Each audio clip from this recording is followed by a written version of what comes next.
Now, what is humanity's greatest problem? What do you think it is? Yeah, we are the problem. Well, let's take a look at what Augustine said here. Who do you believe? Check this quote out from Augustine, who lived about 400 AD.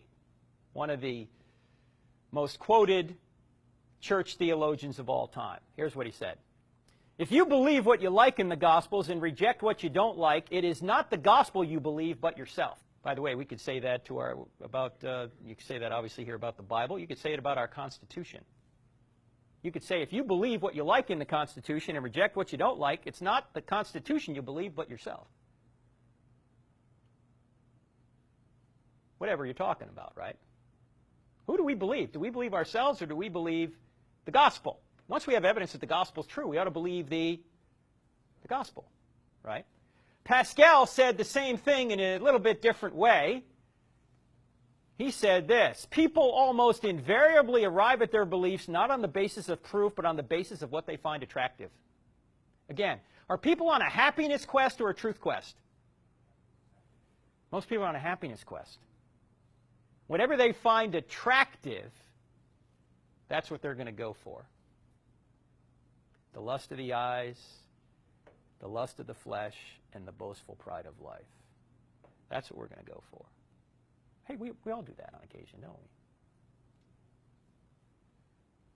And when you ask people, why do you believe that, and they can't give you an answer, you know why they can't give you an answer? Because it's not based on answers. It's based on what they like. They don't have reasons for it other than their own preferences. If that's true of us, pity us, right? That's why Paul says, if Christ hasn't risen from the dead, your whole faith is in vain. In other words, we're saying this is really true. This really happened. Why believe it if it's not true? Here is the greatest problem. Romans chapter 1. We went through it last time we went through the book of Romans. The wrath of God is being revealed from heaven against all the godlessness and wickedness of men who do what? Suppress the truth by their wickedness. Since what may be known about God is plain to them, because God has made it plain to them, for since the creation of the world, God's invisible qualities, eternal power, and divine nature have been clearly seen, being understood from what has been made, so that men are without excuse. Creation. God has given us evidence of Him through the effects that we call creation. The universe, life, those are all part of creation. Everything we see around us, part of creation. But the issue here is, our problem is that we suppress the truth. That's our greatest problem.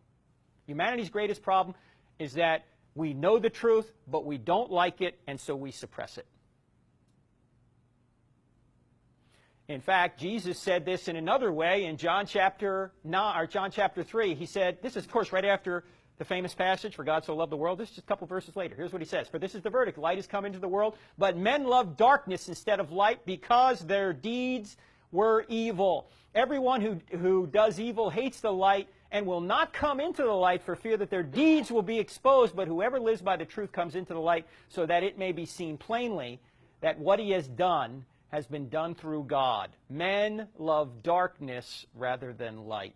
That's our problem. We suppress the truth because we love darkness rather than light. We are truth seekers on one hand, but truth suppressors on the other hand. That's our problem. And we all know it in our hearts. We all do this.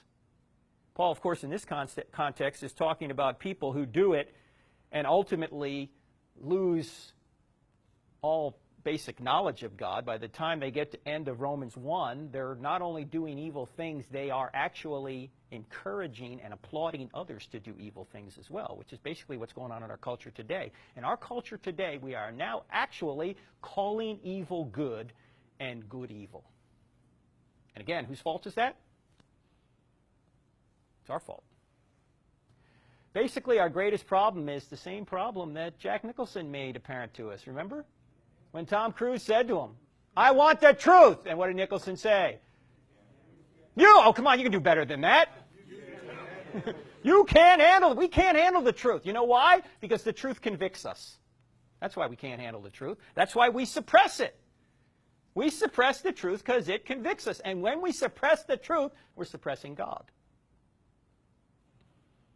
In fact, who suppresses the truth? Betrayers suppress the truth. Here is Caravaggio, who is a great painter about 400 or so years ago. He's painting This is Judas kissing Christ. And if you want to see great real-life kind of paintings of biblical scenes, just Google Caravaggio. In any event, atheists betray the truth when they suppress it. And Paul talks about this in Romans chapter 1. They suppress the truth in unrighteousness. Richard Dawkins, one of the most famous atheists in the world today, in a recent rally there in D.C., said, you know what, we ought to even stop arguing with people who believe in God. Don't argue with them at all. You know what we should do? We should just mock them. He doesn't even want to have an intellectual discussion. He just wants to mock us. To which Ravi Zacharias, a Christian apologist from Atlanta, originally from India, said, I agree with Richard Dawkins on that. You know what? In fact, I agree with it so much, I'm going to help him do it. I'm going to give him a plane ticket to Saudi Arabia, send him there, and have him start right there. You start mocking people who believe in God in Saudi Arabia and see how long how long you can last there. But think about that. And when you mentioned, when you go to college campuses, what kind of questions you get. You know what kind of questions I get? Sometimes a lot of hostile questions, and I'll stop and I'll ask them, if Christianity were true, would you become a Christian? And on 3 occasions in the past 2 years, I've had people yell back at me, no! No. No, wait, you claim to be an atheist, a beacon of reason. Never mind that reason doesn't exist if atheism's true, because we're just molecules in motion, right? We're not really thinking, we're reacting, but let's leave that aside. You claim to be an atheist, a beacon of reason, and I ask you if Christianity were true, would you become a Christian? And you say no? Why are we even here? Why don't we just go have pizza? What's the point of this? Right? Why? Because they're not there to learn, they're there to make themselves feel better. To try and see if they can poke holes in the Christian worldview. They're there to try and suppress the truth. That's what they're there to do. So, atheists suppress the truth. Unfortunately, you know what else suppresses the truth? We do. We suppress the truth. I've had Christians, when I was an interim pastor, I've had people come up to me and say, God told me to leave my wife. Really? Yeah. Newsflash, if God told you to do something that's contrary to the Bible, it wasn't from God. Because the will of God is never contrary to the Word of God. The will of God is never contrary to the Word of God. But we suppress the truth. We suppress truth all the time.